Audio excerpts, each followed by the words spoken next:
Assalamualaikum warahmatullahi wabarakatuh. Talaban liridho illahi al-fatihah. A'udhu billahi minasyaitonir rajim. Bismillahirrahmanirrahim. Alhamdulillahi rabbil alamin. Ar-Rahmanir-Rahim. Maliki yaumiddin. Iyyaka na'budu wa iyyaka nasta'in. Ihdinas siratal mustaqim.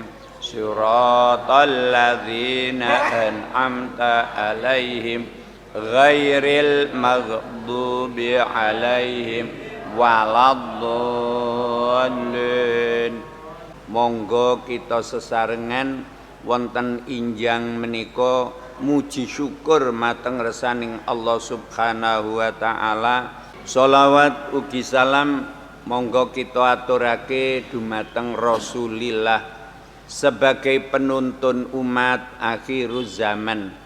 Bakto syariat agami Islam kangge kula kalih panjenengan sedaya melampah wonten alam donya menuju badhe sowan dhateng resaning Allah kapure nindakaken syariat.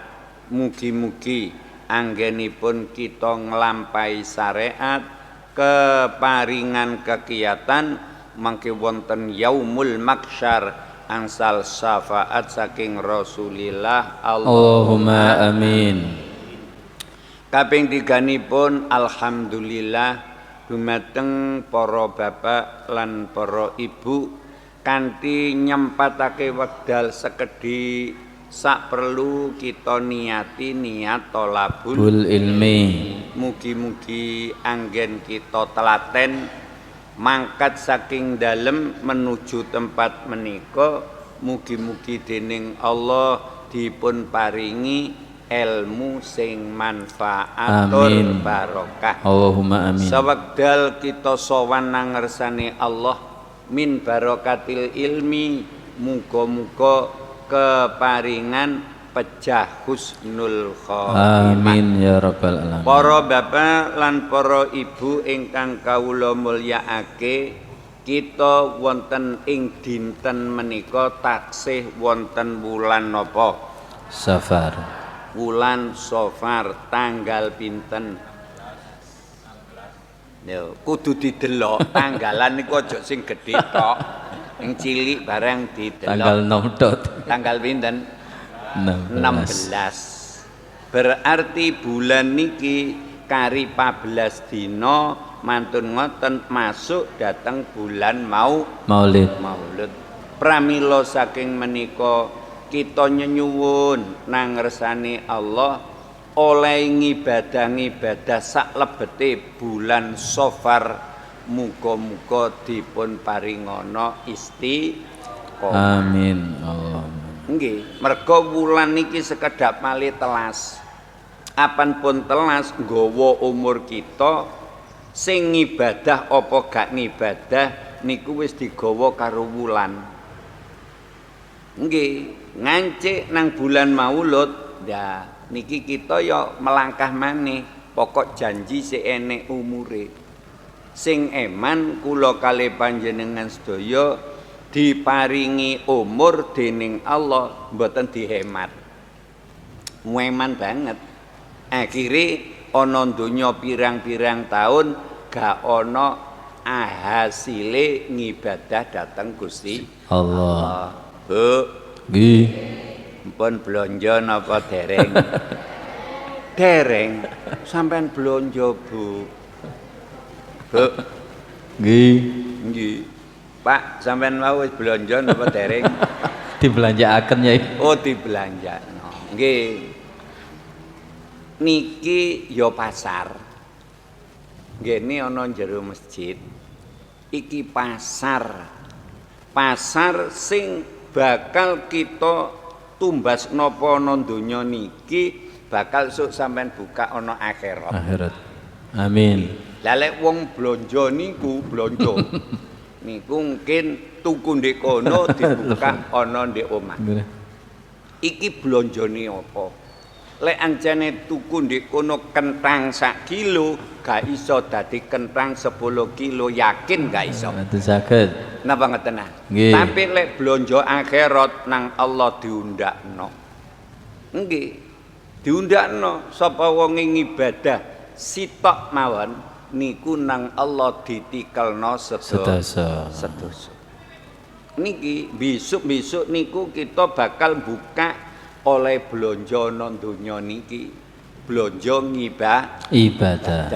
Dadi mugi-mugi kita sedaya ya mikir-mikir engko lek blonjo donya nggih monggo tapi muga-muga aja kelalen blonjo kanggo akhirat. Jenenge lek ndonga Rabbana atina fid dunya hasanah wa fil akhirati hasanah. Nomor 3 waqina adzabannar.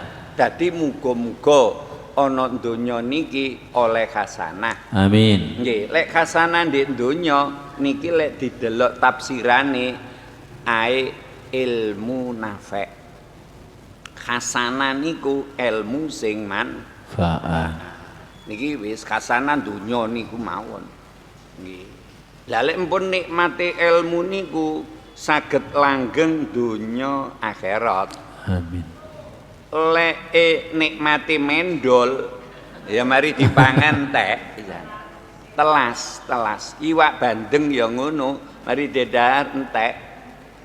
Wis muga-muga kita tasik diparingi kegiatan oleh ngangsu ana donya sampai muga-muga kepethuk hasanah di akhirat. Amin Allah. Tibane hasanah di akhirat niku ae dakhalal jannah. Amin. Bu.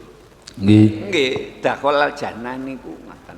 Mulane kula njenengan sedaya ana donya ya blonjo kanggo donya, ya blonjo karo akhirat. Tapi waktu kudu sampean watesi. Aku tak blonjo sing misu. Mari ngono aku tak ngaji. Sing sayang wayang ngaji sing blonjo donya. Ki susah. Entek-entek. Nggih. Wis gak oleh apa-apa, meneh dimasak ya entek wis gak ono. Wis muga-muga kita niki ana donya niki umur sing dipun belanjakaken niku umur. Merga nek nggon kula niki enek wong arep nang pasar blonjo bengi. Nggih, ya wis nggawa kresek, nggawa tas, ya nggawa glangsi, budal, tibane durung sampai budal umure telas. Akhire blonjone niku gawe nyelameti dhewe. Diselamet. Masyaallah, ya mbok wis ngono iku wis entek umure. Dadi bondone wong blonjo nang donya niki umur. Blonjone donya kanggo donya niki duit. Wis muga-muga diparingi nyekapi donyane lan akhirate nggih. Allahumma amin. Pun nomor pinten kitabe? 34 nginggil piyambak nggih. Bismillahirrahmanirrahim. Wa man tahawana bisolati fil jamaah rafa'allahul baraka min kasbihi wa rizqihi. Niki dawuhe Kanjeng Nabi, Pak. Waman utawi sapane wong iku tahawana gegampang dawuh sangka dawuh Ibnu Abbas. Waman utawi sapane wong wa fi hadisin akhir yurwa awal mengke. Waman utawi sapane wong iku tahawana gegampang sapa wong nyembranakno ngono lho. Nggih. Bisolati kelawan sembayang fil jamaah ing dalem berjamaah.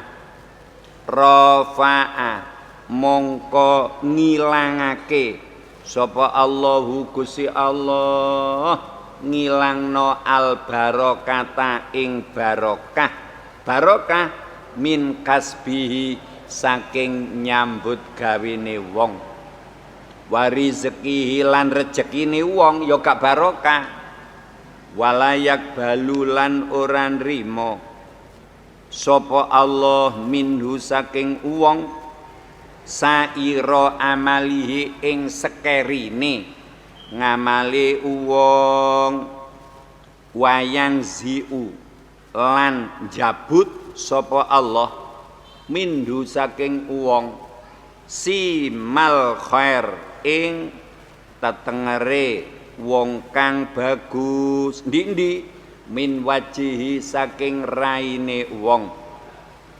wayakunu lan ana sapa wong iku baghidon den bendoni fi qulubin nas ing dalem pira-pira atine menungso watuk badulan den jabut apa ruhuhu roe wong wa kali utai wong iku jaiun kang luwe atsyanu kang ngelak wayu saddadulan den bangetake alaihi ing atase wong apa sing dibangetno fil kisabi ing dalem kisabe yaumal kiamah ing dalem besok dina kiamat wa yaqdhabu lan den bendoni wa yaqdhabu lan bendoni alaihi ing atase wong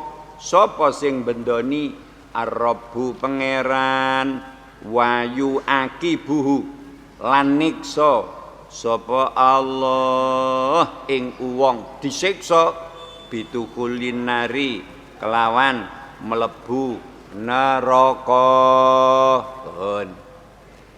Bismillahirrahmanirrahim. Niki urusane wong sing gegampang karo salat. Pak, nggih. Sampeyan nate salat Isya apa? Nggih. Menengo. Kula tak takon niki, ora takon niku. Nggih. Sampeyan nate salat Isya apa? Nggih. Kebarengan karo undangan. Undangan. Nah, sing sampeyan perhatosake undangane apa sembayange. Kok ngguyu kula lho. Nggih, nggih kudu kita ngertos. Nggih, nggih.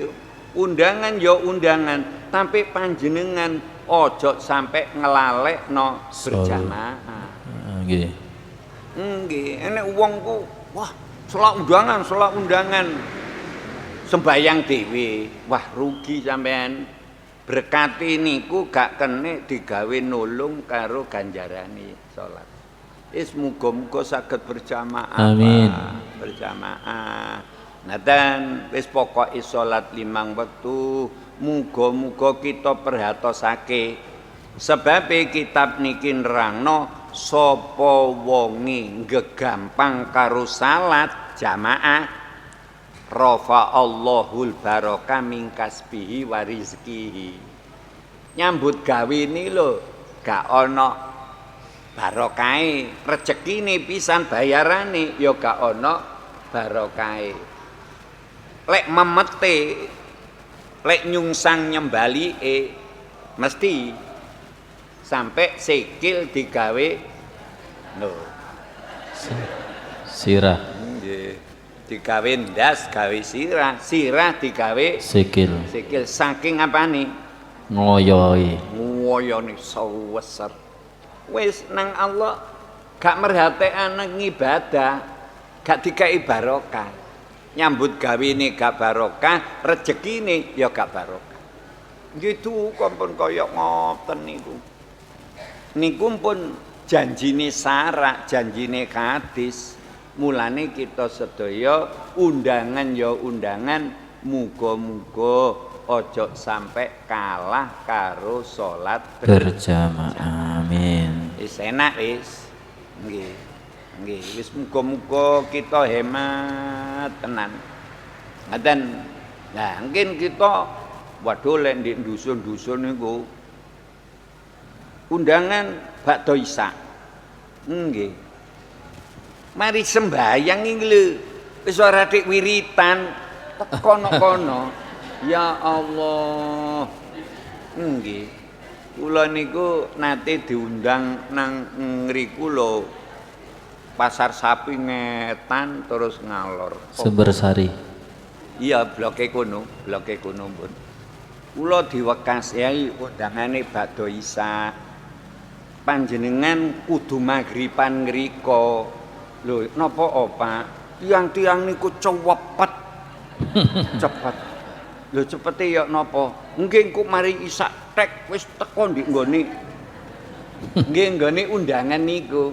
Nggih, kula turuti ae. Kula magriban wonten ngrika. Ngimami wonten ndek musala. Mari ngono kula salat Isya pisan. Mari salat Isya cekap wiritan wis kebok ndek undangan. Kula ngen-ngen wong-wong iki sembayang ta ora. Adzan pun dugi ya Allah, merhatosaken. Lah kula diundang ya diundang, pokok wadifah kula wis mari ya wis. Ngoten ya sembayang kula ya jamaah, ya wiritan, ya salat ba'diyah, ya salat witir. Mari ngono kula teka rono. Nggih, nggih tahlil ya wis dimulai wong kula gak buka tahlil. Bagian kula niki bagian donga. Bagian ngaji. Kula tenang mawon, ngono berkate gak kalah karo kula. Kula niki ngguyu mawon ya Allah. Nggih, kula tekone kari, tapi kula dilebokno mawon. Nggih, tekone kari kula. Masyaallah. Wis ngene iki. Lek gak diperhatosake, monggo undangan ya undangan, muga-muga salate berjamaah saged sempurna. Siji sapa wonge gegampang karo salat berjamaah nang Allah dicoba nyambut gawene gak barokah. Rezekine hasile nyambut gawe ya gak barokah. Gak barokah niki gak kenek digawe ibadah. Kebagusan gak iso, ya oleh duwe akeh, tapi gawe sangu ngaji gak gelem. Alung gawe kono lho. Ora no. Ngertos ah? Nggih. Nggih, gawe sangu ngaji ndak gelem. Ora. Masyaallah. Gitu kompon kaya ngoten. Lah kita niki muga-muga dadi wong sing duweni ilmu nyelametno nang awake dhewe. Ya ngaten wis kudu telaten. Engko lek gak telaten niki nyambut gawene seser, nyambut gawene gak barokah. Lah rezekine bayarane ya gak barokah. Mergo barokah niku ana kekuasaan Allah. Nggih, lek oleh nyambut gawe akeh, tapi is persis kaya gula kapuk niku. Ketoke akeh ya Allah. Gak iso, gak ngenengno awak. Waduh, wong apan wis seser nyambut gawe gak ana ngibadahe. Omah niku ora pati disobo, ngandel napa mboten? Nggih, meja kursi ya apik mejane kursi, tapi gak tahu dilungguhi. Alhamdulillah. Bojo ya wis gak tahu omong-omongan, wis petuk ati nandi toba, ojo kesusu-susu toba, anu enek ae. Mulane kula jenengan sedaya muga-muga salat 5 wektu saged kita perhatosake kanthi berjamaah. Engko nyambut gawene barokah. Rezekine barokah. Ya kenek gawe sangu ngaji, kenek gawe sangu silaturahmi. Nggih wis ngoten niku pun sampean titeni dhewe. Pun niku nomor 1. Nomor 2 wala yakbalu min dusaira amalihi. Nomor kali wong lek gak merhatekno jamaah salat 5 waktu berjamaah ora diterima. Ngamali sing bagus-bagus gak kira diterima sebab nyembranakno karo salat berjamaah. Apa maneh gak sembayang. Ngamali sing apik-apik gak kira diterima nang Allah. Mergo buak sing pokok jenenge as-sholatu imaduddin. Salat iku pokok. Nggih pokok. Nggih. Dados kula jenengan sedaya kudu ngertos lek gampang karo salat berjamaah nomor loro ngamali ora diterima karo Gusti Allah.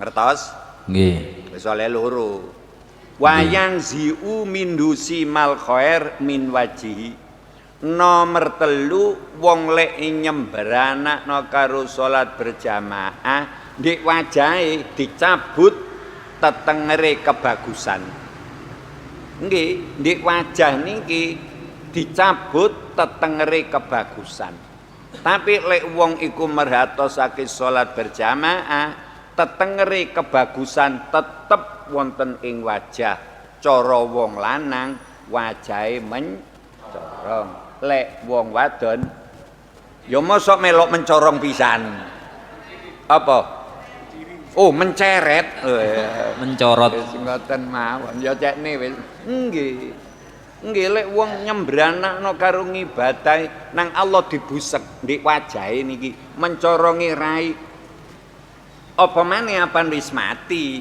ketinggal sampean takokno Wak Mudin ini Wak Mudin iki Mboten wonten. gak ono wakile ya mbo ya niku kudu weruh wong sembayang karo gak sembayang sampean derok wajahe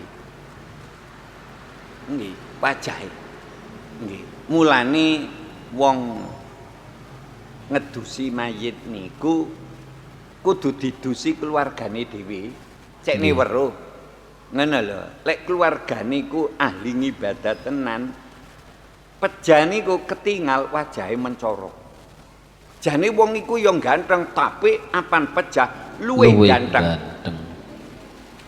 lek wong niku gak ganteng gak ngibadah mati iku luwih sapa luwih celeng iku nggih dukum pun sampean titeni ta pokoke apan teliti ya Allah eman-eman wong arep sowan nang ngersane Allah kok gak persiapan ngabekti karo Gusti Allah. Muga-muga kita niki dadi wong sing ana imane diopeni cekne saged merhatosake salat limang wektu kanthi berjamaah niku wis nomor pira niku Sekawan. nomor 4 Sekawan. wayakuna bagidon fi qulubin nas wa tukbaduruhu wa wajaisun nomor 4 wong niku selalu dibendoni karo menungso atine menungso sami gak seneng karo wong iku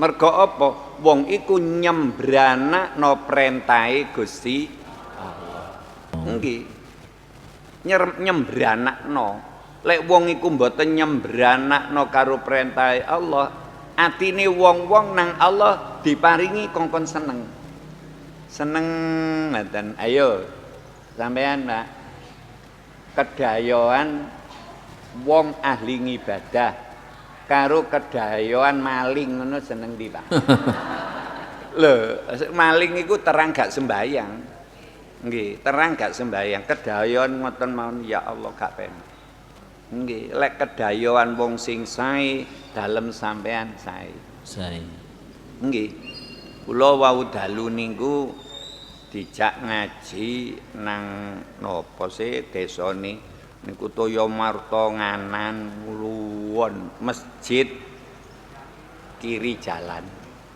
Putung Wulung. Putuk. napa Putuk. kulon dhewe sing ngalor nang gone Pak Nasruddin niku lho Putung Wulung. Tunggulung le nggih Tunggulung Masya Allah niku ngaji pun prei pun suwe ngaji nih njaluk sebulan pisan kula gak pati mengharapkan loh kok moro-moro tak miri teko Yai nyuwun ngaji malih loh sik urip ta keluar ngono lah yo napa Pak lah moro-moro njaluk ngaji ngeten loh ya apa nggih Yai Jumat ngarep niki setu ngarep malam Minggu niki oh ngoten ta nggih ngoten manu Yai tiang-tiang niku kula jak ngaji kula kei undangan alhamdulillah wau dalu masjide ya gedhe Pak ya semanten niki tapi kerumatan niki. Amin. Nah, sampean ngaji ngene iki ngrumat masjid, Pak. Amin. Ora kok dipel tok. Engko masjide dipel diapi-api gak ana wonge, alhamdulillah. Naudzubillah. Masya Allah ngadan. Kula diaturi ngriku kata wau dalu niku kula gudha mawon, Pak, Bu, ngaji ngriki niki kan sewulan pisan. Lah sewulan pisan preine niki mulai Ramadan nih. Covid. Nggih, ya mbuh wis mulai Ramadan kawit niku wau dalu dimulai. Mulane kok sik urip ta, Pak. Kula ora ngono. Nggih, kula niki kula gudha mawon dusun-dusun niku. Nggih, panjenengan ana di dusun biasae nandur pari, nandur jagung. Sampai delok tanduran sampean apan jagung niku gak pati dilep. Wayahe ngelep gak dilep. Upama wayahe jagung niku 15 dina njaluk dilep, kok oleh giliran lep niku sewulan, kira-kira jagunge yok napa? Nggih. Nggih. Nggih. Nggih, cok-cokan di dusun-dusun niku ngono. Jagunge oleh lep, lah jagunge wis layamutu walayakya. Ora urip, ora mati. Layamutu walayakya niku mutune gak ana. Wis ora urip mati. Lah ngoten niku yok napa? Jane sing sae jagung niku 15 dina oleh lep. 15 dina neh oleh lep. Apa maneh seminggu wis oleh niki langkung sae, Pak. Lah lek sampeyan niki mungkin lep-lepane niku sebulan pisan ya sedeng garing jagunge. Lah lek ngaji sebulan pisan sing garing apane? Ya atine. Abot maneh mergo siramane kurang. Nggak sampean iso ngrekso jagung tapi gak iso ngrekso atine dhewe. Ngaten. Dadi ya alhamdulillah wau dalu niku nggih kula kandhani ngoten. Nah, ngajine asale sewulan pisan, mari ngono tak miring muni teng kula. Yai, upama didamel 15 hari sekali ngono ya monggo, masih setahun pisan nggih monggo.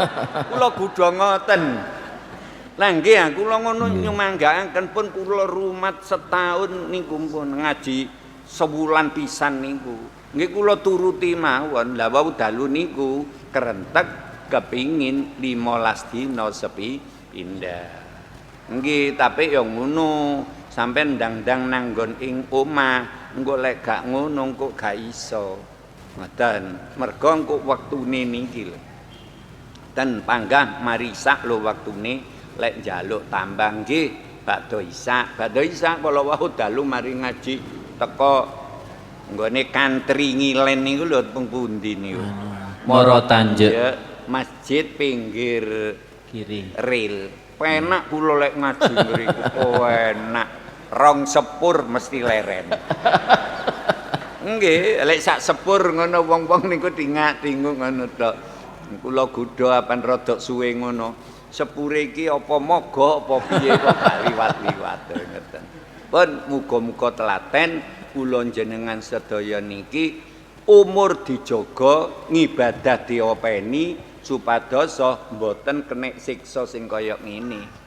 Ati sapa wong ing gegampang salat berjamaah 5 wektu nomor 4 niki wau. Nggih, atine menungsa padha gak seneng. Geding. Ngoten. Nomor 5 watu kebadulan den jabut apa ruhuhu roe wong wa kali utai wong iku jaiun kang luwe atsyanu kang lak. Ya Allah niki sing ngrasakno ya wonge dhewe gak iso kandha wong wis sakaratul maut. Lah nggih to kitab nerangno sapa wonge gegampang karo salat berjamaah iki sok lek sakaratul maut nang Allah diparingi luwe banget. Nggih, ngelak banget. Tapi gak iso njaluk. Walah, ya ujian to anjene. Polahe apa nyembranakno perintahe Allah. perintahe Allah ojo sampai disembranakno supaya dihemat sak tenan-tenane hidup kita cekne penak. Lah nggih to? Nggih, ngibadahi sregep nyambut gawe ora pati seser tapi rezekine barokah. Lho, ngandel napa mboten? Ngandel dawuhe wa may yattaqillah yaj'al lahu makhraja wa yarzuqu min haitsu la yahtasib. Iki wis dawuhe Allah. Dawuhe Allah sampean ngandel ya penak-penak dhewe. Gak ngandel ya soro-soro dhewe. Wis ana donya kedua balan urusane donya tok, gak iso nyele awak, nggih, gak iso sapa omah, gak iso ngopeni bojo, gak iso ngopeni anak, wingking sik kenek siksa. Nggih, itikaf ning masjid gak tahu, Pak. Gak tahu saking cepete leke ngurusi napa. Nang masjide dhewe niki ora pati disapa. Lah nggih ya, nggih Jumatan gak iso nang masjide dhewe. Ono ndek endi, ono ndek endi, ono ndek endi. Nggih, cocokan malah gak Jumatan. Ya ngoten susah pun. Niki keseser karo penggawean pun. Wa yusaddadu alaihi fil hisab yaumal qiyamah nomor pinten nih? 6. Nggih, lan dibot-bot hisabe esuk dina kiamat. Polahe wonge nyembranakno karo salat berjamaah. Wa yaghdabu ali rabbu lan maneh dibendoni dening Allah wa yu'aqibu bidukulinar dibendoni dilebokno neraka disiksa dibuwen ana neraka. Nggih, buwene Allah niku neraka. Nggih, panggonane geni. Ya wis kuwat ae disiksa ana ndek geni ngoten niku. Wong disiksa ana donya ae ana penjara ya akeh wong gak kerasan nih. Nggih ya? Nggih, aja kaya ngono, lara ana rumah sakit, apike kaya ngono. Ya gak kerasan wong-wong. Ayo, sapa sakmene kae iki wong sing kerasan ana rumah sakit, ngacung. Engko tak terno lek ngono. Masya Allah, mboten kerasan Bu, mboten kerasan. Niku ndek donya ngoten mawon, apa maneh ndek akhirat. Mulane muga-muga kita saged mulyakno perintahe Gusti Allah salat berjamaah. Abot, tapi lek wis kulino nang Allah ku ditulung. Ditulung kaya jamaah subuh. Abot, lek wis ditulung Allah enteng. Nggih jam mesti pas. Cara istiwa 3:30 wis tangi. Kula niku ngoten ndek pondok niku kan mbutuhno apa-apa istiqomah. Adzan istiqomah, nyetel tip istiqomah. Ngoten. Kula niki ngangen. Lah iya. Nyetel tip subuh niku kudu 3:04. Kula njajal nang arek-arek niku. Arek-arek niku mboten saged istiqomah. Tibane kepethuke ana anak kula dhewe sing nomor 5 sing alit niku. Pas. Wis alhamdulillah. Tapi jalukane gedhe tenan niku. Waduh lek gak dituruti jare ibuke dituruti ba mergo jamaah sregep ba. Iya niku titipane pangeran. Iya wis turutono. Nah nggih lho. Nggih, cita-citane dukur kula ndelok aktive niki wis alhamdulillah. Dadi ben isuk niku nggih lari niku sing nyetel tip. Ngeten, sing adzan nggih lari niku wong-wong dusun-dusun sing pengerase mlaku ana niku. Sopo sih nyetel tip kok iso pas 3:04 gak tau gesek iku sapa? Ya sarek-arek tak war arek-arek ae. Nggih, tibane anak kula sing nomor 5 niku telaten ngoten. Oh iya, anak niku lek dibimbing saged nulung wong tuwa. Amin. Upama kula dhewe mongkon ngono gak sanggup. Wong kula duwe santri lha apa ngopeni santri ngono. Lak kudu santri ini.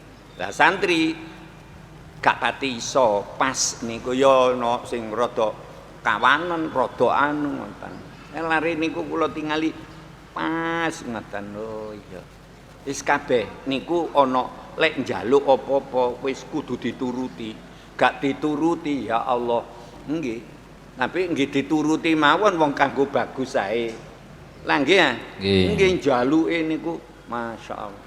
Wis muga-muga kabeh diridani Gusti Allah. Pun telas kala dawuh sapa Qatadah Imam Qatadah. Alaikum netepono sira kabeh. Alaikum niku isim fi'il amar ai ilzamu alaikum. Alaikum netepono sira kabeh bisolati kelawan sembayang. Fa innaha krono setuhune sembayang iku khuluqul mukminin. Akhlake wong mukmin kabeh. Sembayang niku akhlake wong mukmin. Lah nggih ya. Dadi wong mukmin niku mesti sembayang wong niku akhlake.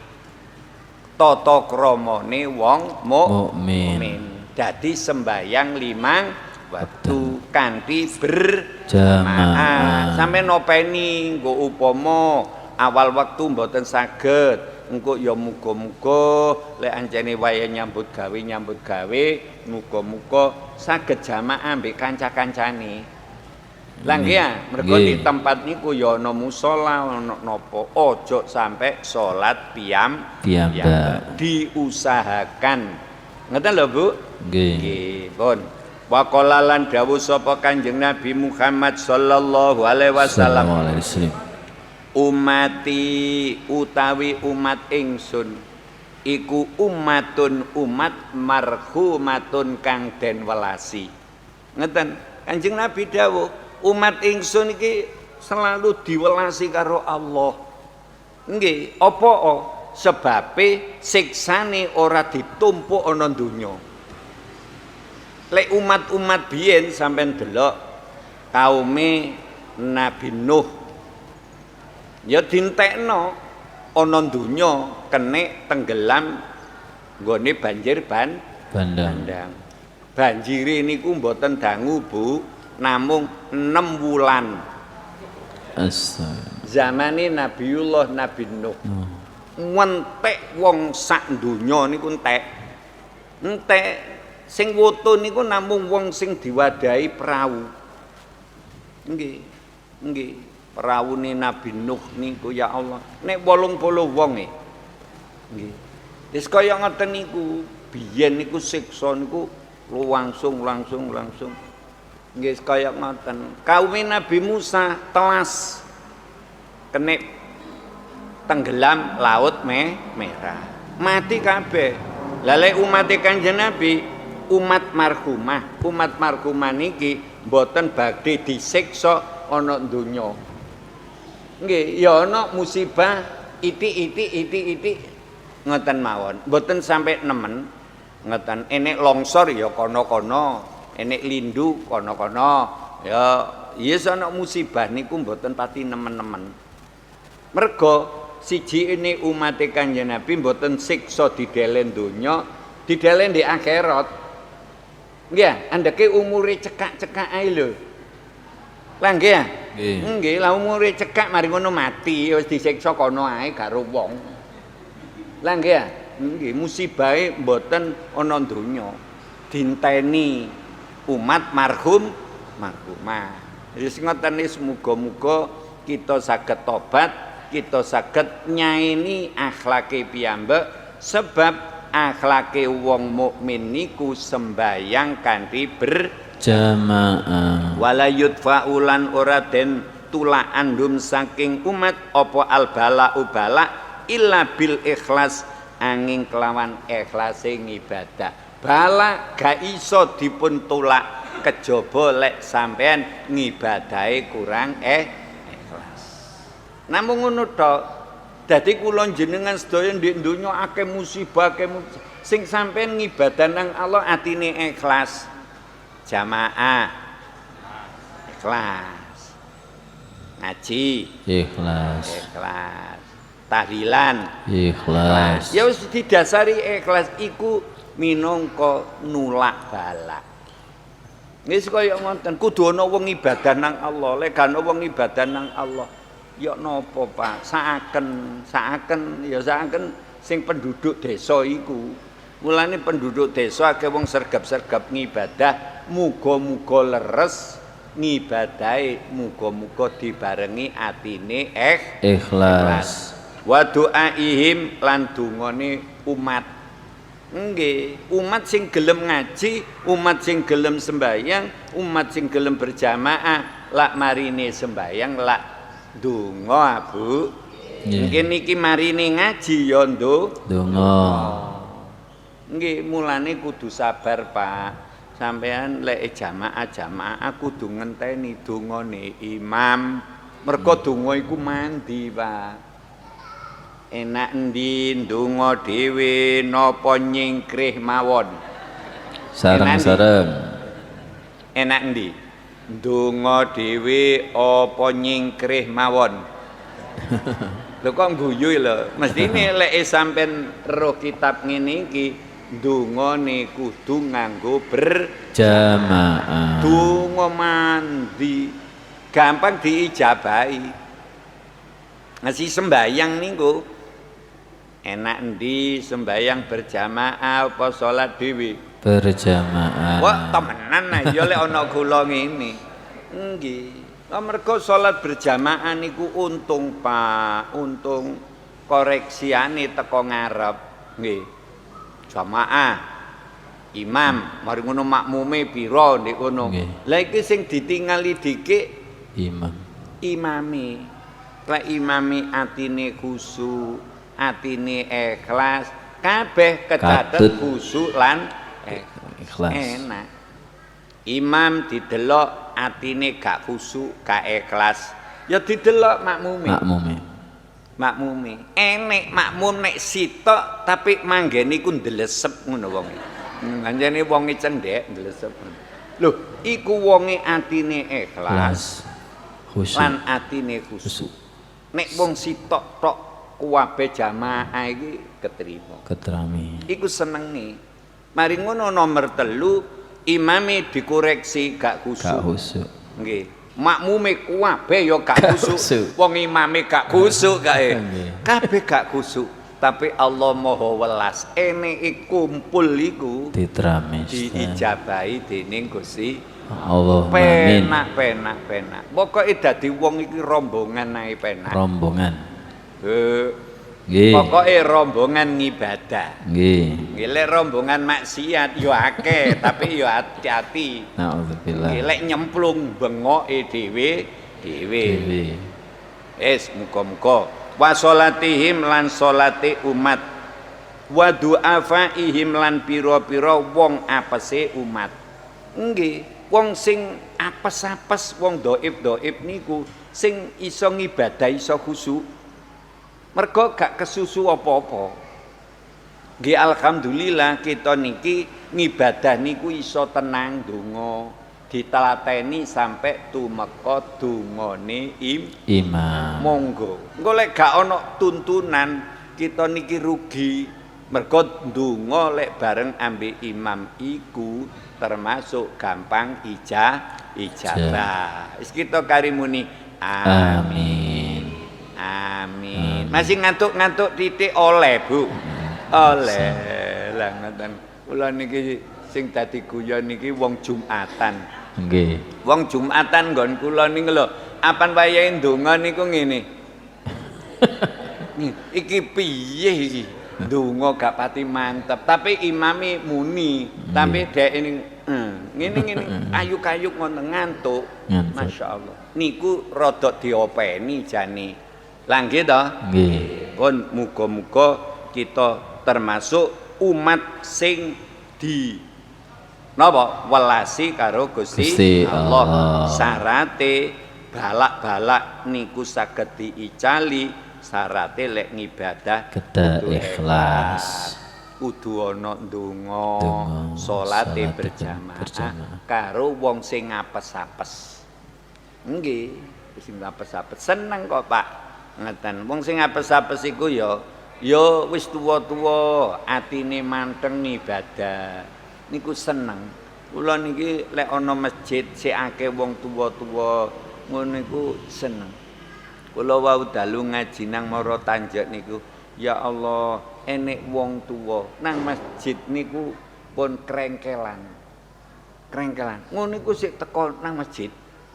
Ya Allah, ngoten ya telaten. Lah, wong ngono kuwi atine apes, lek ndonga gampang ijabah. Amin. Ngoten lho.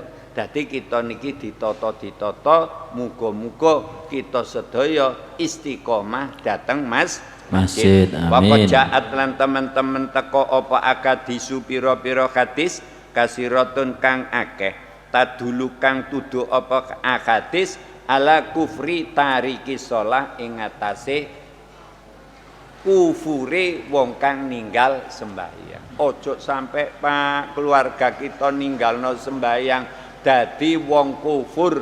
Nikmat. Kufur iku sifat lek wonge kafir. Ngono lho Pak. Saaken Pak, saaken.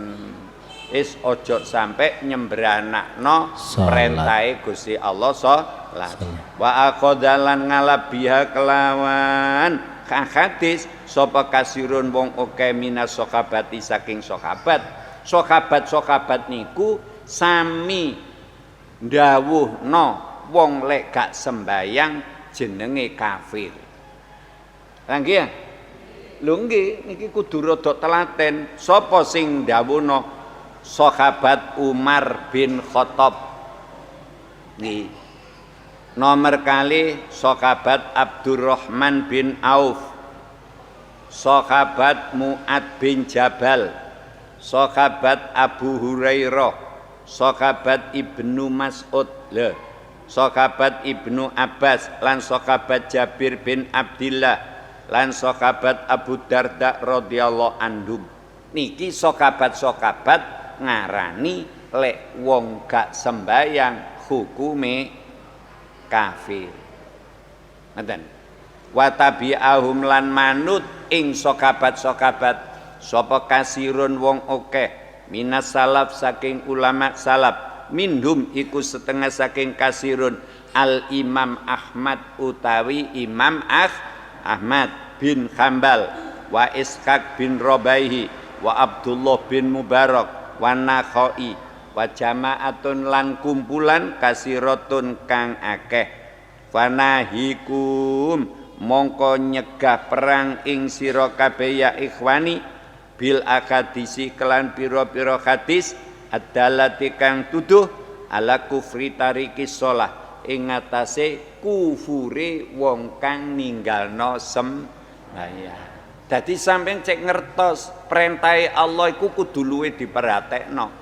Gak diperhatekno, gak dilakoni, dihukumi kufur, kafir. Lah, lek gak tobat sampai teko mati, wong niku bakal dihukum ana nerakane Gusti Allah. Lah niki sing gawat saaken.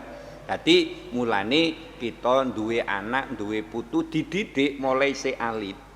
Engko lek wis ati niku wis ana imane, ngibadah niku sregep.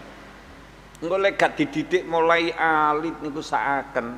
Kangelan kita seto wis gedhe krepotan. Persis kaya wong dina iki gak iso njabut kayu sing sak lengen. Nggih, kayu sak lengen niku gak kuat njabut. Nah, mari ngono, apan wis suwe wonge jempu kayune sakat ngrekat. Kongkon jabut gak kuat. Wong tuwa iku ya ngono. Nggih, anak wis gedhe iki wangel luk-lukane angel. Lah nggih ya? Nggih, kongkon-kongkonane ngibadah angel. Lek empun mulai jek enom diperdi. Kula biyen niku nggih merdi anak kula niku kula gebloki barang nggih kula ajar mergo syarat oleh anak lek mbeling ibadah kudu diajar nggih kula ajar tapi mboten diajar terus mboten kaitane nggih kula kandhani le jamaah subuh jamaah ya tangi nggih napa tangi kula nyingkri balik maneh. Ya Allah, kula mari sembayang subuh kula tingali kok puanggang mlungker wis tak guwepuki Ya sak kuat-kuate wis sampe sajadah niku blok gak nyingkrih memet ngono ae. Dadi melewu ayu ngono. Mene wis gampang ngono. Le jamaah nggih tangi. Wis ngono, mene tak baleni nek ya tangi terus. Ngoten. Dadi kudu nafsu niku kudu dididik tenan. Ngoten. Lek wis manut wis gak usah, wis manut Lah nggih ya. Masih bojo ya ngono, Pak. Nggih, Bu, tangi, Bu. Nggih, Bang. Ngono ya tangi tok, mari ngono abahe gak ono mungkerne ngono ayo. Yo digebloki apa dikeloni. Ngoten niku. Nggih wis gak wani, sampean gebloki ibuke gak dikekno wedang. Pun ngoten mawon. Abiha ulai sahabat kelawan semudane sahabat wal aima alqailin bimuqtadha walau lam yakun lamun ora ana iku mintarikil salati saking wong kang tinggal salat apa illa ikraduhu angin mingune wong an maulahu saking bendarane man alladzi kang bendara Gusti Allah alladzi kang khalaqahu kang dadekake sapa Allah ing wong fasawahu mongko bagusake sapa Allah ing wong wa adalahu lan ngadili sapa Allah ing wong warabahu lan ngitik-ngitik ngeramut sapa Allah ing wong waat amahu lan paring mangan sapa Allah ing wong wasaqahu lan paring inuman sapa Allah ing man. Dadi wong gak sembayang iku sembayang iku lak perintahe Allah. Gak gelem nglakoni berarti wong mengo sangka pangeran. Nah padahal pangeran iku zat sing dadekno kita.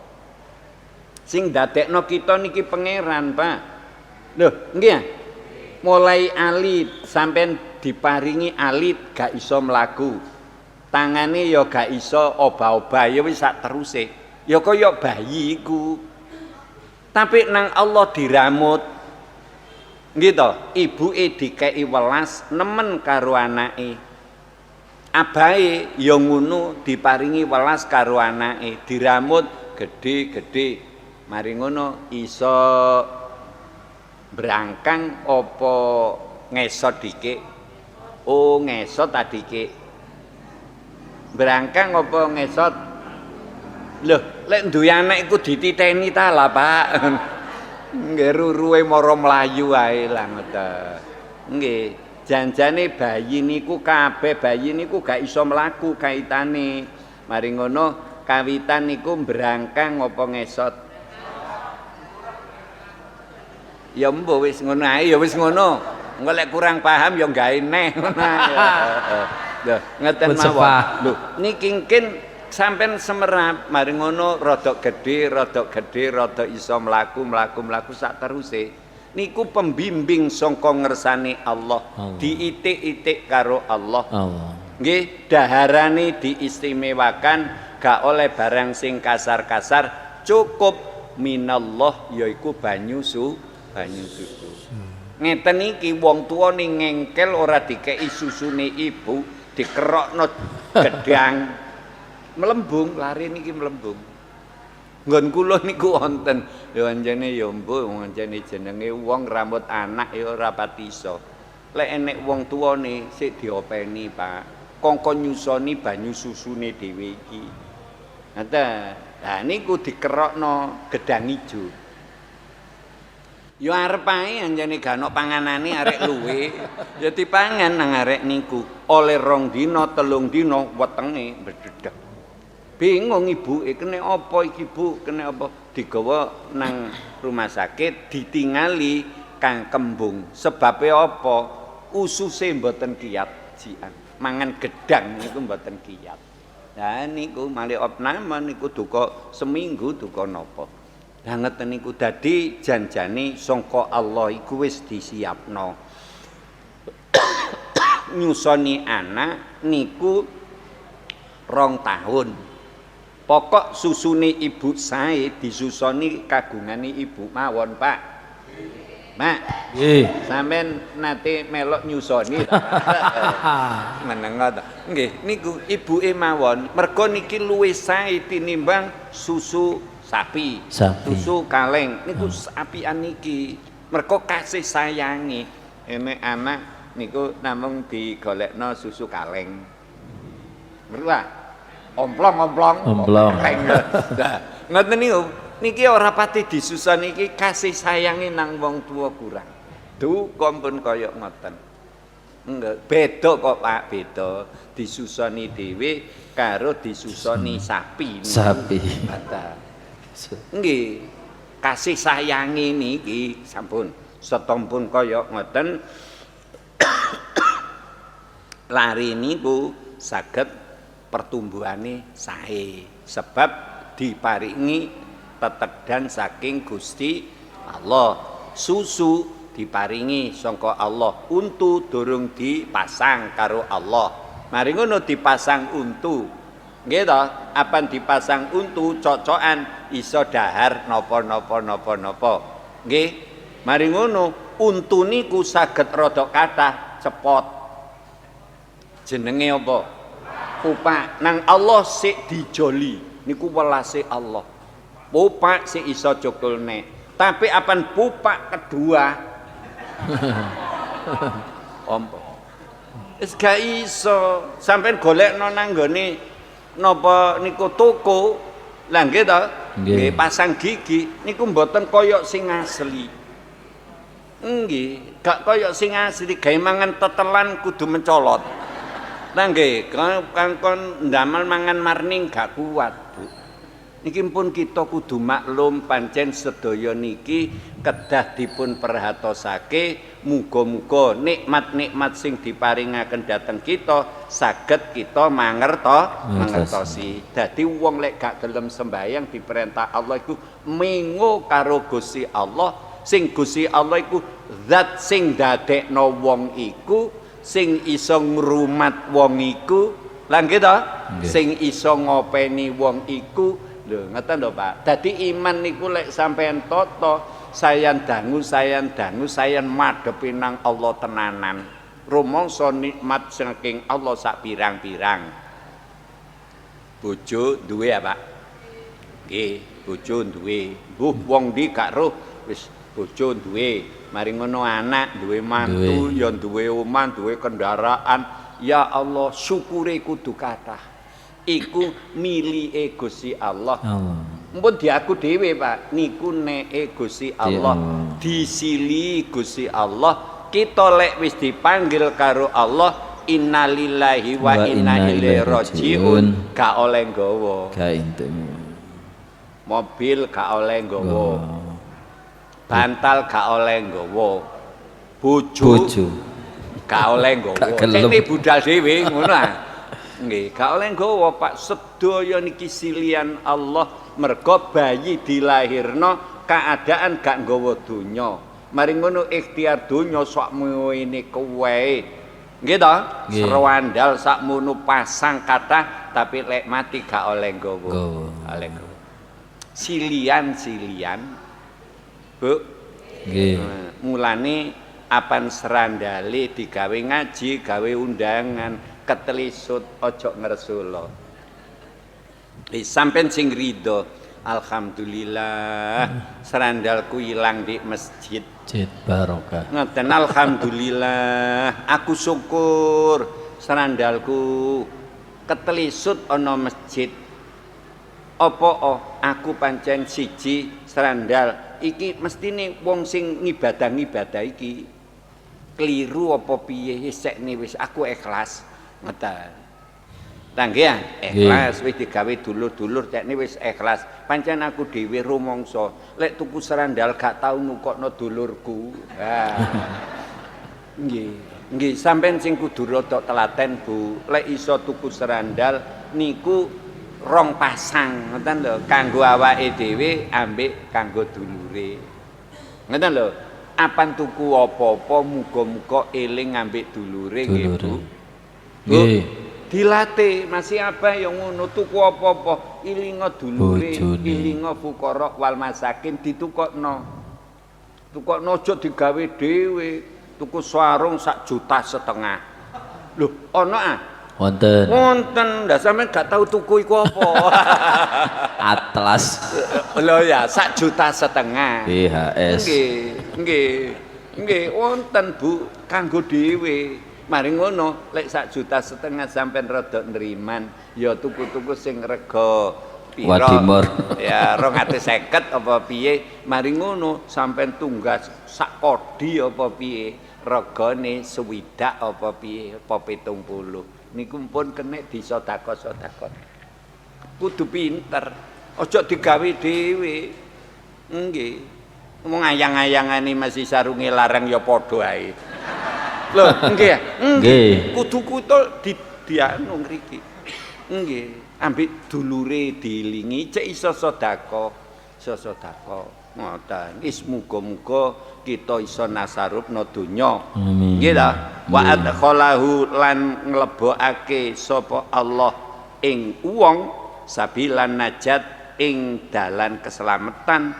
Wa arrafahu lan meruhake sapa Allah ing wong masayira adahu ing nggon dedalan napa adahu satrune Allah ngeten. Dadi wong niku lek wis diparingi keselamatan dening Allah, roh dalan satrune Allah sing arep nyesatno nang jenengan. Sapa? Setan. Innahu aduwwum mubin. Niku nggandoli terus wong arep jamaah subuh sing gandoli ya iku aras-arasen. Wis ngoten niku. Wong arep ngibadah ya dialang-alingi karo niku. Garai sembayang tumok nina entek niku ya dicepet-cepetno karo niku. Rohan niku niku.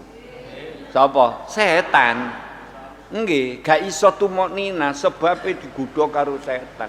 Wis kudu telaten. Nggih to, apan ngibadah nang Allah atine ikhlas, wektale seberapa menit niku kadamel ngabekti nang Gusti Allah. Masih ngaji ngene, aja ungkrek kae, Pak. Aja ungkrek kae, Bu. Kula niki perasaan lek sampean wis ungkrek ngono bokonge panas ngono. Nggih, tenang ae. Ngono lho, Bu. Golek wayahe leren lak leren dhewe ya. Kula golekno ndek-ndekan iki sing golek ndek-ndekan kula niki. Lah niki lek kitabe wuduwane samenten, sapa arep nutukno? Ngoten. Sarene ibu-ibu. Waduh, yai iki golek ditutukno jam pira? Mboten. Kula niki ambek alon-alon niki kula golekno ndek-ndekan ngono lho. Golek mandeg cekne penak, ngoten. Pun. Fa kaifa mongko kali kaya apa? Yaliku patut biadal abdi kelawan iki kawula adhaif kang apes adzamim kang winodo apa ayasia yen to durakani sapa kawula rareba ing pangeran al karima kang mulya kok wayuti alan manut sapa wong as-setona ing setan ar-rajim kang den ranjang. Lah menungso niku lho kongkon manut pangeran, kongkon sembayang sing sregep. Lho. Lah nggih to, kongkon ngaji sing sregep. Kok gak gelem, malah kok manut karo setan. Golek sampai nut besok dicemplungno neraka ya dicampurno setan. Nggih, wonge getun ngene iki lho setan. Aku manut kon. Pusana kon jelomprongno rene. Dulur-dulurku biyen iku sregep nang masjid, sregep jamaah ngaji. Aku kon kendon-kendoni ae. Jari setan, aku ngono lak sak drema ngajak. Lah kon tak jak kok manut. Ojo nyalano ingsun, aku iku namung ngajak aja. Lek genah kowe kan wis didhawuhi karo Gusti Allah, innahu aduwwum mubin. Setan iku satrumu sing jelas. Lah kon genah satru kok kon kancani. Iki ora salahku lho. Aku biyen namung ngajak. Dene ancene aku dadi penduduk neraka. Lah aku sak dermo ngajak-ngajak kon kok melok. Alhamdulillah. Lah iki susahe ngoten getun, Bu. Getun. Muga-muga kita ngibadah niki diparingi saged Amin. Sampun. Sampun wis digolekno ndek-ndekan ngono lho, Mbon niku ditengeri. Amin. Ya Rabbal alhamdulillah. Mbon ah. Nggih. Ora kurang wis ngono iku wae. Mesti gaeno ndek-ndekan ngono. Mbon niku mawon cekne penak. Amin. Nggih ya. Nggih. Lah nggih ya. Nggih. Nggih, muga-muga telaten Amin. kita ibadah, muga-muga karene umur kita saged merhatosake karo perintahe Gusti Allah, digawekno masjid cekake sing ngrumat. Amin. Golekake sing ngrumat ngibadah niki sregep. Wong ibadah niku lek akeh rewangi seneng. Nggih, sampean maca Quran dhewe karo maca Quran khataman lak sregepe ana. Lah nggih ya. Nggih. Talaban liridho illahi al-Fatihah. A'udzu billahi minasy syaithanir rajim. Bismillahirrahmanirrahim. Alhamdulillahi rabbil alamin. Ar-Rahmanir Rahim. Maliki yaumiddin. Iyyaka na'budu wa iyyaka nasta'in. Ihdinas siratal mustaqim. صراط الذين أنعمت عليهم غير المغضوب عليهم ولا الضالين ربي اغفر لي ولوالدي وللمؤمنين آمين يا رب العالمين. اللهم صل على سيدنا محمد وعلى آل سيدنا محمد. الحمد لله رب العالمين. Allahumma ausil sawaba ma qara'tu mila ruhi nabiyina Muhammadin sallallahu alaihi wasallam wa ala alihi wa sahbihi wa dzurriyyatihi wa ahli baitihi was syuhada was sholihin wal ulama wal amilin wal malaikatil muqarrabin wal khawdasan wali songo sunan bil usulim mabru'im wa khususan ila ahlil kubur wal muslimin wal muslimat wal mu'minin wal mu'minat al akhiyah ila amad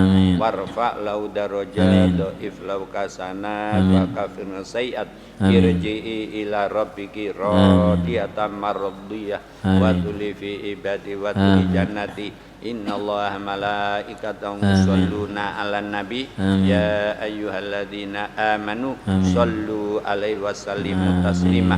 Allahumma salamatan biddin ziyadatan bil ilmi barokatan fi rizqi taubatan qoblal maut maghfiratan ba'dal maut. Allahumma hawin alaina fi sakaratil maut wa najatan minan nar wa afwan indal hisab. Rabbana la tuzigh qulubana ba'da id hadaitana wa hab lana min ladunka rahmah innaka antal wahhab. Rabbana atina fid dunya hasanah wa fil akhirati hasanah wa qina adzabannar. Sallallahu alhamdulillahi rabbil alamin. Bismillahirrahmanirrahim. Rabbi fanfa'na bi barakatihim واهدنا الحسنى بحرمتهم وأمتنا في طريقتهم ومؤافاتهم من الفتن. رب فانفعنا ببركتهم واهدنا الحسنى بحرمتهم وأمتنا في طريقتهم ومؤافاتهم من الفتن. رب فانفعنا ببركتهم واهدنا الحسنى بحرمتهم وأمتنا في طريقتهم ومؤافاتهم من الفتن. بسم الله الرحمن الرحيم. سبحانك اللهم وبحمدك أشهد أن لا إله إلا أنت أستغفرك وأتوب إليك والحمد لله رب العالمين. Assalamualaikum warahmatullahi wabarakatuh. Waalaikumsalam warahmatullahi wabarakatuh.